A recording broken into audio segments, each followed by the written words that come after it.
pada pagi hari ini, Departemen Pendidikan Bahasa Arab UPI bekerja sama dengan Jurnal Al-Suniyat. Itu salah satu jurnal yang dikembangkan oleh Prodi Pendidikan Bahasa Arab UPI yang bekerja sama dengan Ittihadul Mudarrisin Lughat Arabiyah, bersama dengan Ikatan Pengajar Bahasa Arab Indonesia atau IMLA.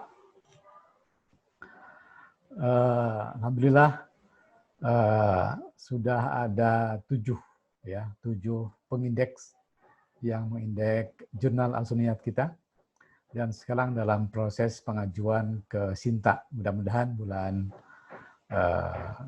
Oktober Oktober sudah mendapatkan akreditasi dari Sinta ya, sebagai salah satu lembaga yang memberi peringkat terhadap jurnal-jurnal di Indonesia, baik nasional maupun internasional. Ya. Kami juga berharap kepada terutama para mahasiswa, baik S1, S2, juga para dosen. Di sini saya melihat ada juga dosen dari UPI, juga ada dosen non UPI, juga ada alumni ini. Ya, kayak mengucapkan selamat datang juga. Mohon, karena Al-Suniyat adalah salah satu jurnal yang ingin kita kembangkan, jadi dimohon agar dalam menulis artikel, baik menulis artikel hasil penelitian di skripsi, tesis, ataupun makalah, mohon mensitasi ya beberapa artikel yang ada di jurnal Al-Suniyat. Ini dapat membantu meningkatkan dan mengembangkan akreditasi dari jurnal kita. Para peserta yang saya banggakan, baik dari mahasiswa S1, S2, juga dari alumni, juga ada beberapa peserta dari perguruan tinggi lain. Kegiatan penulis artikel dewasa ini merupakan satu keniscayaan. Mohon Pak Anwar dibuka itunya, PowerPoint-nya.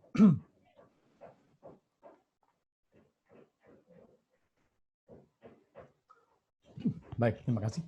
Saudara sekalian,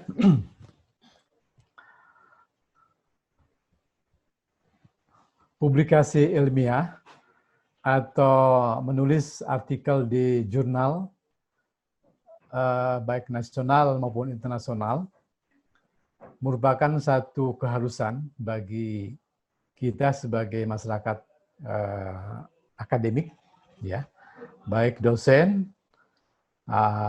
mahasiswa, ataupun peneliti, punya satu kewajiban tanggung jawab moral untuk mengembangkan, mendiseminasikan hasil penelitiannya itu dalam bentuk artikel di jurnal ilmiah. Ya. Jadi kalau kita sebagai penulis, baik sebagai dosen, sebagai mahasiswa, dosen sudah menulis laporan penelitian, mahasiswa sudah menulis skripsi, sudah menulis tesis, disertasi. Ini tidak lengkap, tidak sempurna, ya, tidak ideal tanpa menulis artikel di jurnal ilmiah. Ya. Ini dikuatkan oleh beberapa kebijakan. Ada kebijakan dari Dirjen Dikti, ya. Ini berlaku untuk semua perguruan tinggi, negeri, swasta, ataupun baik Kemenag ataupun di Kemdikbud. Itu peraturan Dirjen Dikti nomor 152 tahun 2012 tentang kewajiban menulis artikel di jurnal.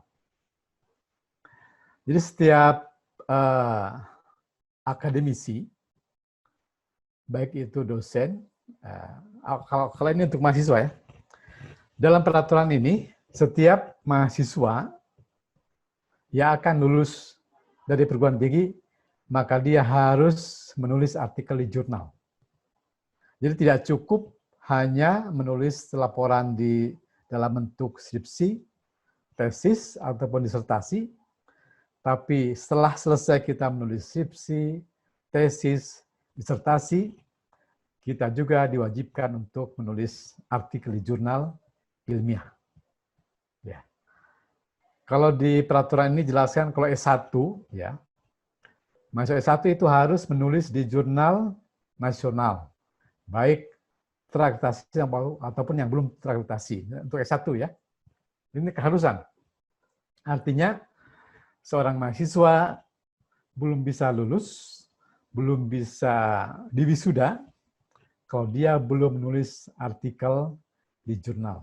Untuk S1 itu di jurnal nasional, baik terakreditasi ataupun belum, itu minimal ya. Tapi kalau masih masuk S1, kemudian dia sudah nulis di jurnal nasional, terakreditasi, apalagi internasional, nah itu luar biasa. Sudah melebihi target. Nah ini, peraturan ini hanya peraturan minimal saja, yaitu untuk S1 minimal nulis di jurnal nasional. Baik terakreditasi ataupun tidak. Yang kedua, untuk mahasiswa S2 yang berkewajiban menulis tesis, maka dia harus menulis artikel di jurnal nasional terakreditasi. Ini saya kira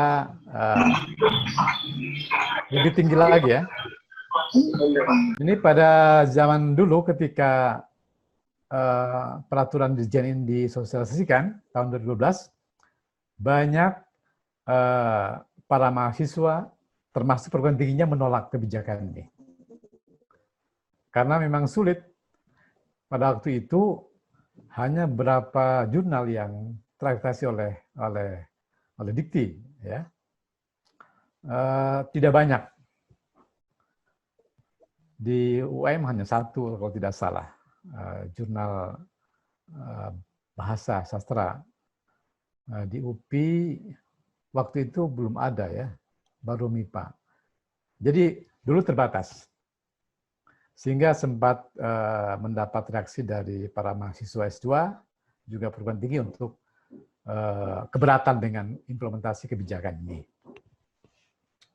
Namun saya kira sekarang ini dengan Sinta ini, ya Sinta ini, kita tidak lagi mendapatkan kesulitan.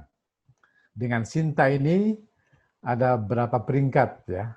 Jadi jurnal-jurnal nasional dan internasional itu ada peringkat Sinta 1, 2, 3, 4, 5, sampai 6.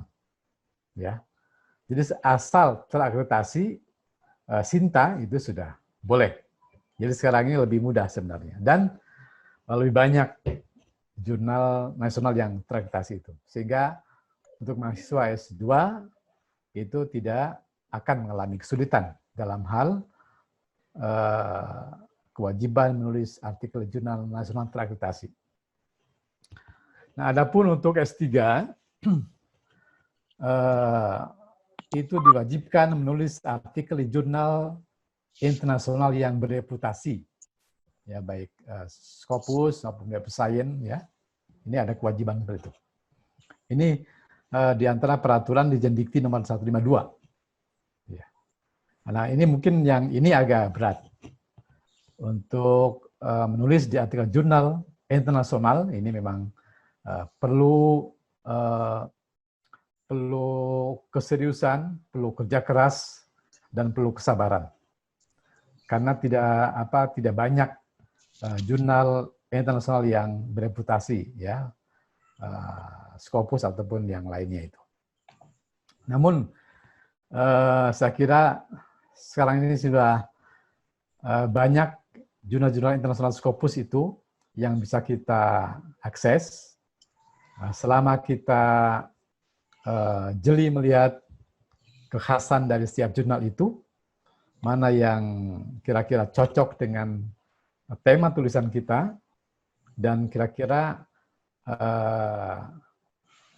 kemudian jumlah penerbitannya, dan juga yang lainnya akan menjadi pertimbangan kita, ya.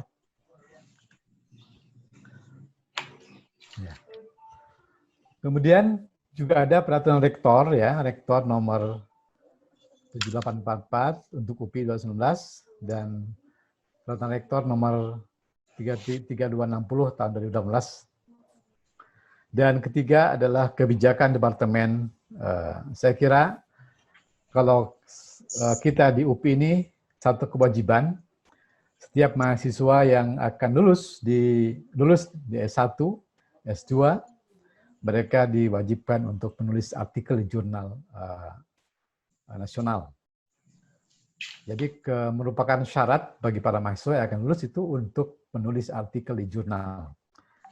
Setelah mereka selesai menulis skripsi, disertasi, mereka harus menulis. Artinya mereka tidak akan lolos, tidak akan bisa ikut ujian kalau belum menulis artikel di jurnal. Ya, minimal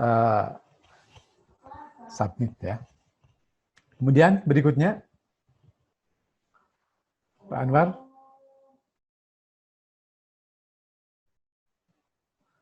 Ya, next.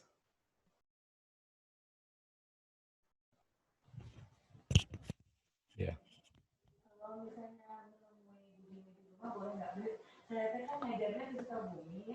Ke atas, ya.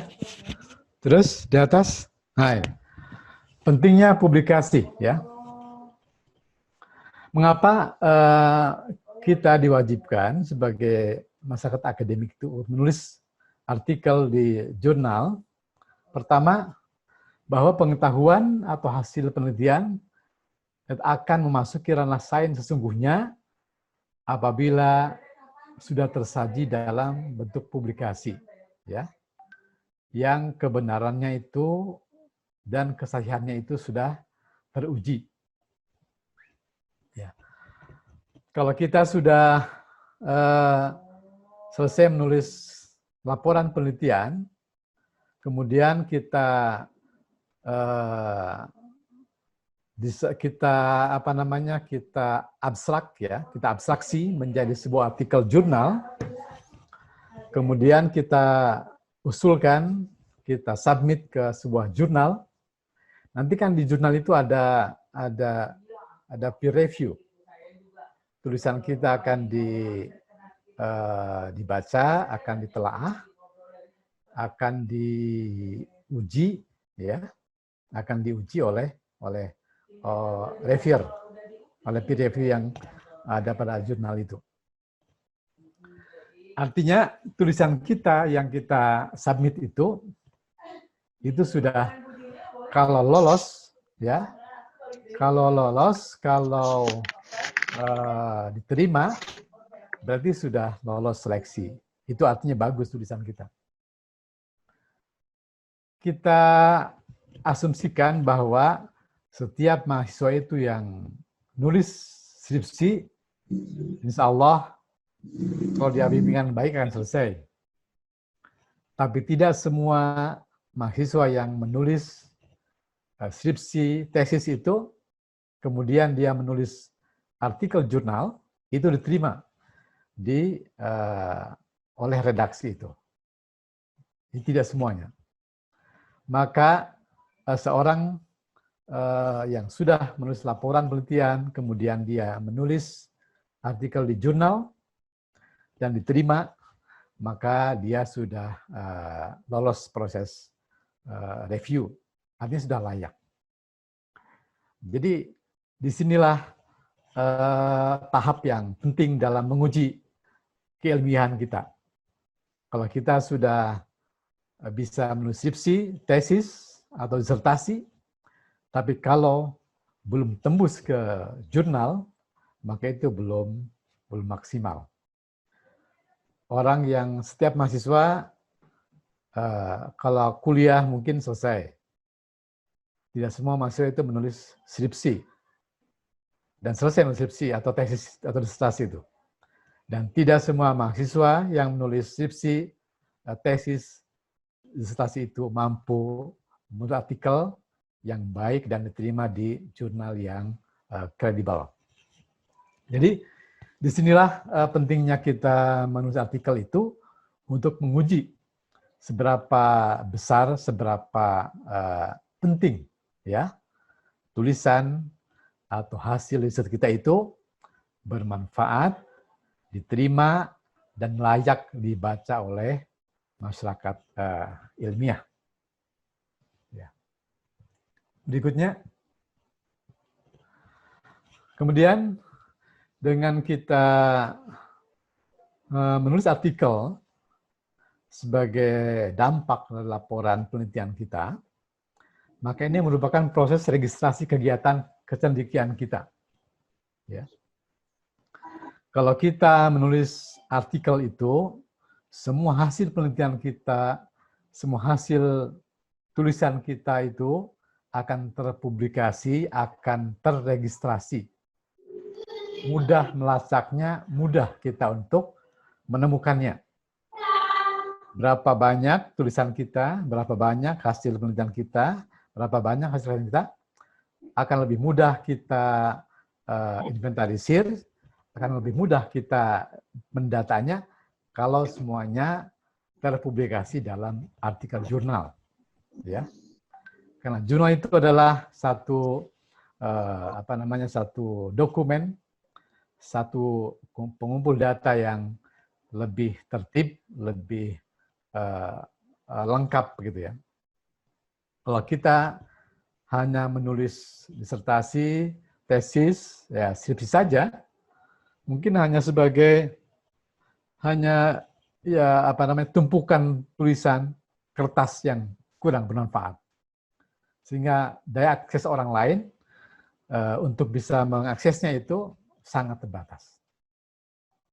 Kalau kita sudah melakukan penelitian yang sangat lama, melelahkan, biaya banyak, uang banyak, tenaga banyak, tapi tidak dipublikasikan dalam bentuk artikel ilmiah, maka manfaatnya kurang maksimal. Hanya gundukan laporan, penelitian, gundukan skripsi, disertasi, tesis, yang tidak memberi dampak yang sangat langsung dan mudah kepada masyarakat akademik yang membutuhkannya. Kemudian dengan kita menulis artikel ilmiah, sertifikasi hasil kegiatan kesenian yang memenuhi persyaratan ilmiah minimum. Ya. Jadi artikel itu, kalau kita sudah submit, nanti ada review, ada terus proses dengan reviewer sampai ke terbit, itu proses yang cukup penting dan cukup berharga gitu ya.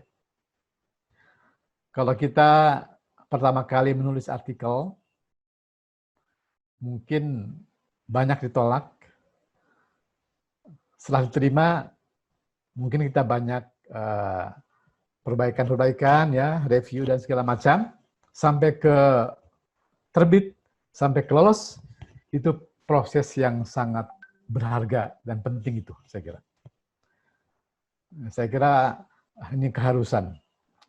Karena kalau tidak diwajibkan, biasanya masyarakat Indonesia itu kurang termotivasi.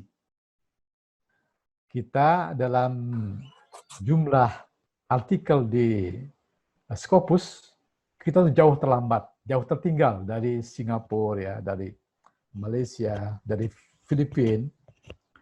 Tapi setelah ada kewajiban dari kementerian yang akan ke guru besar harus artikel Scopus, ya. Kemudian setiap laporan penelitian harus luarannya harus dalam bentuk artikel jurnal gitu. Banyak kebijakan-kebijakan dari kementerian, dari Kemdikbud, dari Kemenag, dari perguruan tinggi, kewajiban untuk luarannya artikel, maka akhirnya ternyata bisa juga. Dan sekarang kita sudah lebih banyak gitu artikel yang termuat di Scopus dan lembaga lainnya. Jadi saya kira ini harus kita lewati, ya. Kemudian dengan kita menulis artikel juga merupakan diseminasi secara meluas karya kecendekiawan itu kepada khalayak ramai. Ya. Kemudian pengarsipan atas semua temuan hasil kegiatan kecendekiaan, ilmuwan, dan panit yang dimuatnya, gitu ya. Jadi merupakan inventarisir. Tadi saya katakan bahwa dengan kita menulis artikel jurnal akan lebih mudah arsip untuk kita, ya. Kita akan akan buka arsip. Kalau di laporan penelitian atau di buku kan agak sulit, tapi kalau di jurnal itu lebih gampang, lebih mudah. Kemudian berikutnya, nah, karena begitu pentingnya ya menulis artikel di jurnal itu, sehingga semua pihak berkepentingan, kementerian, perguruan tinggi, dosen, mahasiswa, departemen, berkepentingan untuk meningkatkan kualitas dan kuantitas dari karya ilmiah, baik dosen maupun mahasiswa. Maka bagaimana sekarang agar kita bisa menulis artikel dan lolos, ya, lolos sesuai dengan yang diharapkan oleh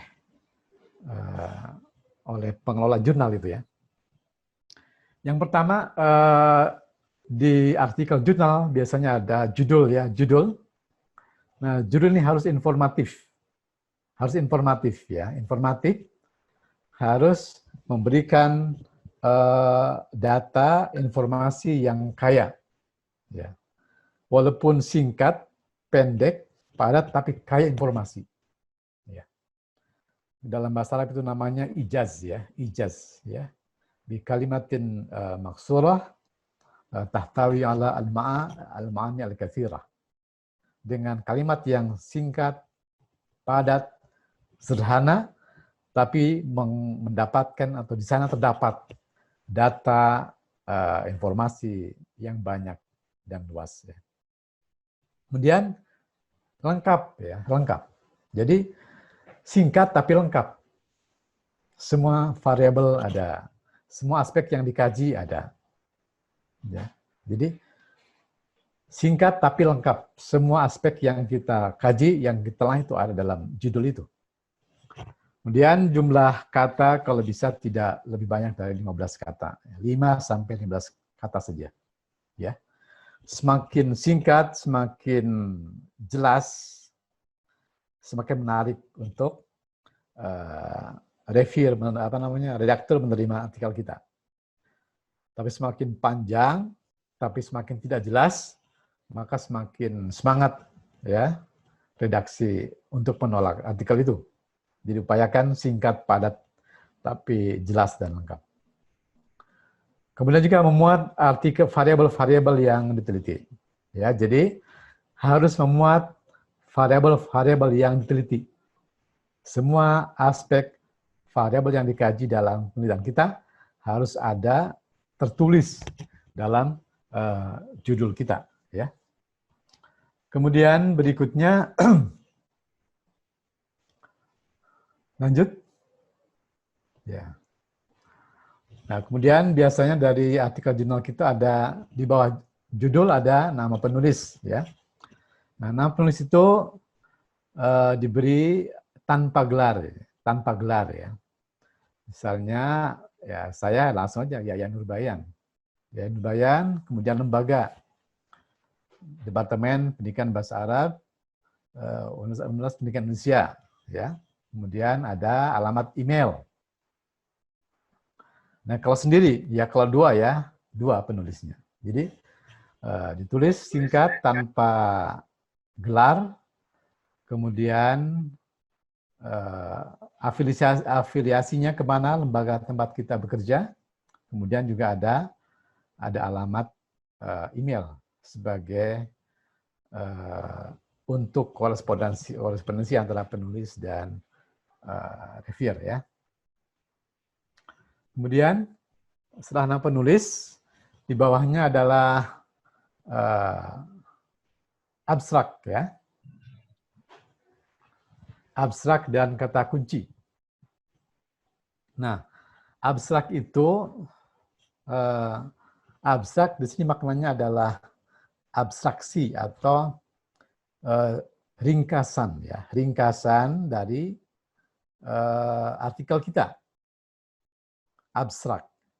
Dalam bahasa Arab itu abstrak itu namanya ya khulasoh ya. Kalau diterjemahkan kadang-kadang ada yang menulisnya itu tajrid, itu beda ya.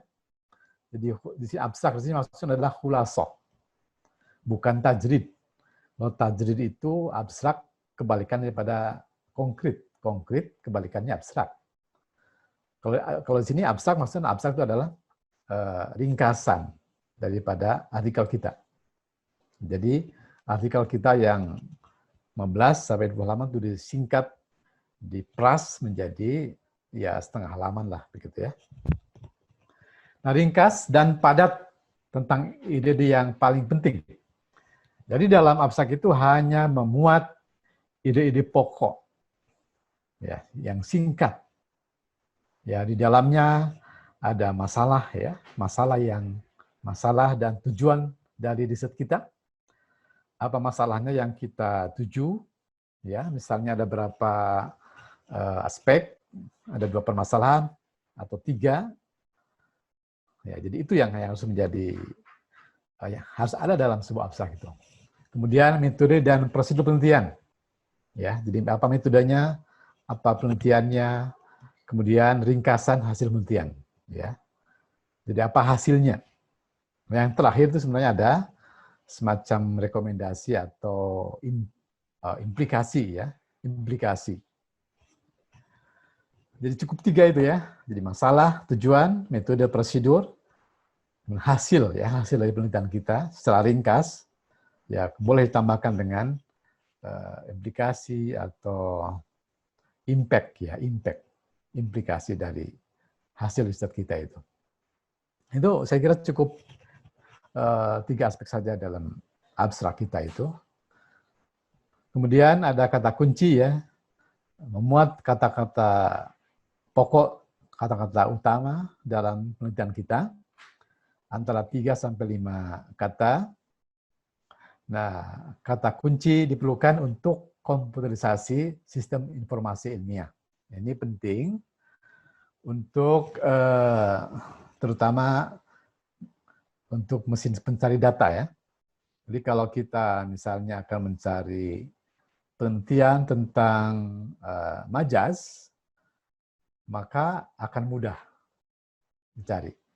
Misalnya kalau kita meneliti tentang analisis kontrastif majas ya, dalam bahasa Indonesia dan dalam bahasa Arab, kemudian kata kuncinya itu adalah misalnya kontrastif ya, majas. Maka nanti orang-orang berikutnya ya, siapapun yang akan mencari artikel di jurnal tentang majas akan mudah kalau kita menetapkan kata kuncinya itu. Jadi untuk mempermudah semuanya, mempermudah pembaca, mempermudah kita juga mencari, dan mempermudah berbagai pihak yang berkepentingan dengan artikel ilmiah. Kemudian berikutnya pendahuluan ya. Nah, dalam sebuah jurnal itu biasanya dia tidak harus diberi judul ya. Misalnya setelah judul, kemudian penulis, abstrak, kata kunci. Kadang-kadang tidak juga ditulis pendahuluan, tidak perlu begitu ya. Tapi intinya atau isinya adalah pendahuluan. Di beberapa jurnal ya, itu seperti itu. Jadi dalam beberapa jurnal itu tidak ada tertulis ya pendahuluan, tapi memang isinya itu adalah pengantar pendahuluan dari penulis yang akan menyampaikannya kepada isi ya. Nah, dalam bagian awal ini di tuliskan tentang latar belakang atau rasional penelitian. Ya. Apa latar belakang rasional penelitian kita? Nah, kalau kita di jurnal nasional, ya mungkin kita harus jadi latar belakang itu mungkin sifatnya itu kasuistis ya. Bisa saja kasusnya terjadi di tempat kita bekerja, di kampus kita, ya. Tapi kita harus bisa mengaitkan dengan konteks nasional. Ya. Kalau kita mau menulis di jurnal nasional, bagaimana kita mengaitkan antara konteks latar belakang kita yang kasuistis, misalnya di lokal kita, dikaitkan menjadi isu atau ke dalam konteks nasional. Itu kalau di jurnal nasional. Nah, kalau jurnal internasional, itu lebih luas lagi nanti. Bagaimana kita mengemas ya konteks atau latar belakang lokal menjadi isu internasional itu. Kalau kita akan menulis di jurnal internasional, itu penting kita cantumkan, kita sampaikan ya di bagian pendahuluan ini. Kemudian selain latar belakang dan atau rasional dari riset kita, juga harus disampaikan landasan teori atau kajian pustaka. Jadi di sini kita memaparkan berbagai teori-teori, berbagai pendapat-pendapat dari para ahli, para pakar, baik yang bersumber dari buku ataupun dari jurnal, kita muat di sini yang terkait, yang relevan dengan tema penelitian kita. Jadi kita harus pandai-pandai mengemas gitu. Jadi di sini seorang penulis tidak harus atau tidak boleh hanya memaparkan saja, ya. Jadi semua teori-teori dicantumkan di sana, tapi tidak ada sentuhan dari pemikiran kita. Jadi di sini adalah bagaimana kita merujuk pada berbagai teori, berbagai kajian ilmiah, pendapat para ahli, para pakar, dikemas dengan pemikiran dan rasional kita. Jadi di sini bukan kompilasi, bukan ya. Banyak beberapa artikel yang saya baca pada masa itu hanya kompilasi saja. Di mahasiswa mengutip dari jurnal ini, dari teori ini, buku ini, plok gitu. Tapi tidak ada komentar kita, tidak ada bahasa kita yang ada di sana itu. Jadi ini ini bukan kompilasi dari berbagai teori atau pendapat orang lain, tapi di sini adalah kita menampilkan berbagai teori, berbagai pendapat, berbagai rujukan yang disampaikan oleh para peneliti terdahulu, kemudian kita kontekskan, kita petakan di mana posisi riset kita itu, ya. Jadi ini pentingnya kita untuk punya punya kemampuan untuk mengemas teori-teori ini. Ya. Kemudian selain kita juga menampilkan berbagai teori, berbagai temuan terdahulu dari para ahli, juga dimasukkan rencana pemecahan masalah yang akan kita tawarkan. Ya, di bagian pendahuluan kita sampaikan, kita tampilkan rencana bagaimana kita memecahkan masalah yang kita angkat dalam tema penelitian itu. Kemudian juga kita rumuskan tentang rumusan tujuan penelitian. Jadi bagian pendahuluan ini ya setelah abstrak dan kata kunci pendahuluan, tidak harus dicantumkan judul pendahuluan, tapi di sana ada bagian awal yang berisi latar belakang, atau rasional penelitian, kemudian kajian teori yang memuat berbagai pendapat para pakar yang telah melahirkan penelitian-penelitian terdahulu, kita kaji, kita olah, dan kita kaitkan dengan tema yang kita, sehingga terpetakan di mana posisi kita. Kemudian juga di sana dimasukkan pula rencana pemecahan masalah yang akan kita tawarkan dan rumusan tujuan penelitian. Baik, berikutnya setelah pendahuluan adalah metode ya, metode. Metode disajikan secara ringkas ya. Jadi setelah bagian pendahuluan, kemudian metode ya, metode. Dalam metode ini ada desain penelitian ya, ada desain penelitian. Apa desain penelitian yang kita lakukan? Kemudian ada populasi, sampel. Mana populasinya? Kemudian berapa sampelnya atau sumber datanya? Bagaimana data itu dikumpulkan? Ya, dan bagaimana data itu dianalisis. Nah, ini metode ini terletak setelah pendahuluan. Ya. Jadi di sana tercantum desain, populasi, sampel, sumber data, bagaimana data dikumpulkan, dan bagaimana data dianalisis. Nah, desain ini mungkin ada jenis penelitiannya di desain ini kan kita jelaskan, kita elaborasi apa jenis penelitiannya, kemudian bagaimana langkah-langkahnya. Ya, berikutnya, kemudian setelah metode penelitian yang kita gunakan, berikutnya adalah hasil ya, hasil atau temuan ya.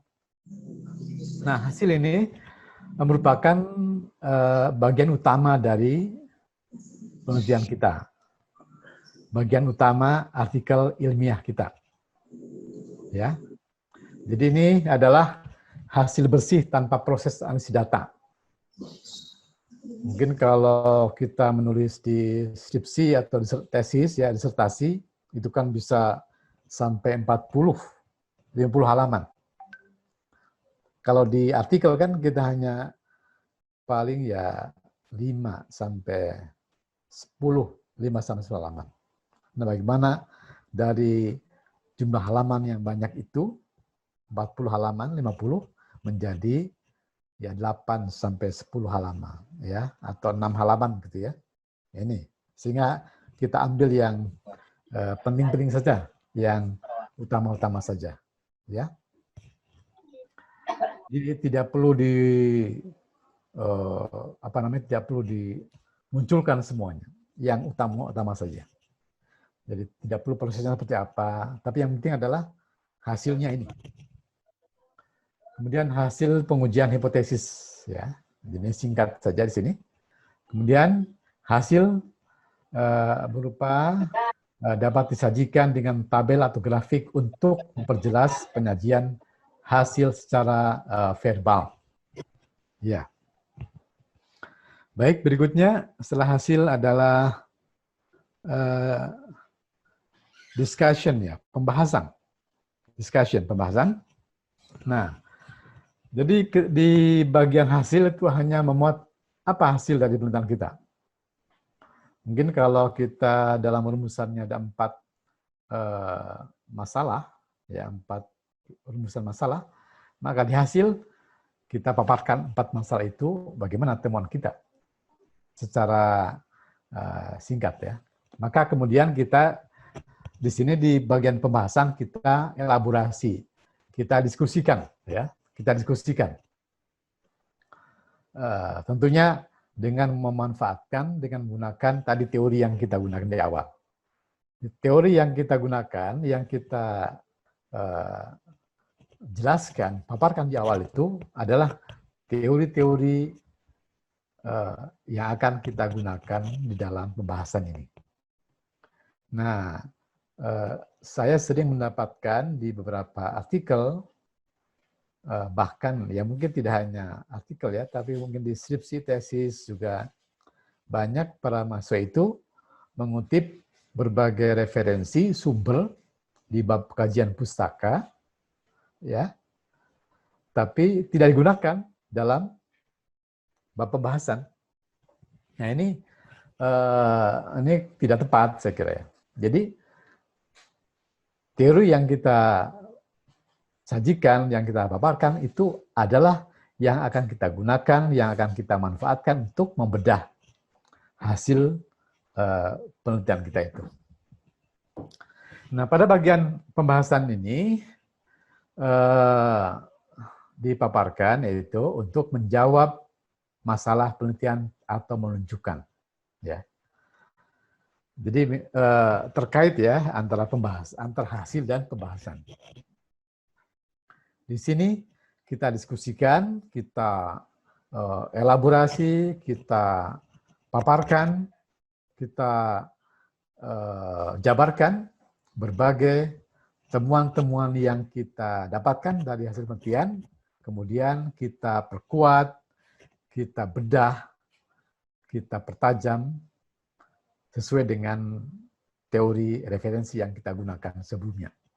Plus hasil analisis kita sendiri. Jadi di sini akan terlihat bagaimana kepiawaian ya seorang peneliti dalam hal menyajikan data-data, argumentasi dan penjelasannya. Bagaimana tujuan penelitian itu dicapai? Ya. Jadi kalau hasil dan pembahasannya itu sejalan dengan rumusan awal, minimal semua yang dipertanyakan itu dijawab, dipaparkan dengan rasional dan argumentatif, itu sudah bagus. Ya. Jadi harus menjawab, menjabarkan berbagai hal aspek yang dicantumkan dalam rumusan masalah. Menafsirkan hasil-hasil penelitian. Nah, di sini tempatnya kita untuk menjelaskan, mengelaborasi, mendiskusikan hasil yang kita temukan dari penelitian kita. Dengan metode kita menghasilkan data, data ini kemudian menjadi hasil penelitian. Dari hasil ini kita jabarkan, kita tafsirkan, kita abstraksi menjadi teori, menjadi temuan baru, ya. Kemudian dalam pembahasan ini juga adalah mengintegrasikan ya hasil-hasil penelitian ke dalam kumpulan pengetahuan yang telah mapan. Nah, hasil penelitian kita itu bisa menguatkan teori, pendapat yang sudah ada, bisa juga mengkoreksi dari teori pengetahuan yang sudah ada, bahkan juga bisa juga menemukan atau inovasi baru terhadap hal yang sebelumnya belum pernah diteliti. Jadi itu saja hasil riset itu bisa menguatkan, bisa membantah, mengoreksi, ya, atau kita menemukan aspek baru, menemukan inovasi baru dari hasil riset kita pada masalah yang sama, gitu ya, pada bidang yang kita kaji itu. Ya, menyusun teori baru atau memodifikasi teori yang ada. Baik, berikutnya kemudian kesimpulan dan implikasi atau saran ya. Nah, kesimpulan itu merupakan di dalamnya memuat jawaban atas pertanyaan penelitian dalam bentuk substantif. Ya. Jadi kesimpulan yang kita paparkan, yang kita tampilkan dalam kesimpulan pada sebuah artikel adalah merupakan jawaban-jawaban yang merupakan respon terhadap rumusan masalah yang kita tulis sebelumnya. Kalau rumusannya 4, maka 4 aspek itu harus disimpulkan di sini. Tidak boleh ada yang terlewat begitu ya. Nah, kemudian dalam bentuk essay, bukan dalam bentuk numerik. Ya. Mungkin kalau di skripsi ataupun di tesis, ya, saudara bisa menulis kesimpulan itu dalam bentuk kesimpulan ya 1 apa, 2 apa, 3 apa, ya. Kemudian sarannya apa. Tapi di jurnal itu tidak begitu. Ya. Di jurnal itu dalam bentuk essay. Di kesimpulan itu, misalnya kesimpulan dalam satu alinea, setengah halaman, tapi isinya memuat tentang hal-hal yang kita pertanyakan pada rumusan masalah, itu ada di sana jawabannya. Mungkin yang kedua adalah sarannya, begitu ya. Jadi dalam bentuk essay, bukan dalam bentuk numerik. Kalau di laporan skripsi, tesis boleh numerik. Tapi kalau di jurnal itu tidak begitu ya. Kemudian di kesimpulan juga memuat implikasi temuan penelitian atau saran-saran yang mengacu pada tindakan praktis atau pengembangan teoritis dan penelitian. Ya. Jadi setelah kita memaparkan kesimpulan, kemudian sarannya apa? Nah, apa implikasinya itu ya? Jadi saya kira penting ini implikasi itu. Hasil penelitian itu yang bagus itu adalah yang punya dampak, yang punya implikasi yang signifikan terhadap masyarakat gitu. Jadi perlu disampaikan sini implikasinya itu. Salah satu dari indikator apakah penelitian itu bagus tidak, tinggi tidak, impact-nya adalah dari implikasinya ini. Ya. Jadi itulah saudara sekalian, Pak Anwar, sudah 1 jam ya? Sudah, Pak. Bagian pajak sekarang ya? Iya. Baik, saya kira saudara sekalian yang berbahagia, para peserta webinar pelatihan jurnal, itu barangkali sebagai paparan saya berkaitan dengan kebijakan dan strategi dalam kepenulisan artikel di UPI ya, yang mungkin juga bisa diterapkan di perguruan tinggi lain. Alhamdulillah dengan kebijakan dari kami ini, sekarang para mahasiswa itu sudah terbiasa menulis di jurnal. Karena mereka itu diwajibkan menulis artikel di jurnal sebelum lulus, maka ketika S2 itu sudah terbiasa. Mereka tidak bisa lulus kalau tanpa atau belum menulis artikel di jurnal. Jadi ini satu keharusan saya kira.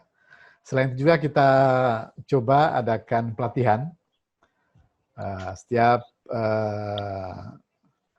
3 bulan sekali kita melakukan pelatihan penulisan artikel jurnal kepada mahasiswa, sehingga ini pun membantu mereka tidak kesulitan ketika mereka di akhir kuliah harus menulis artikel.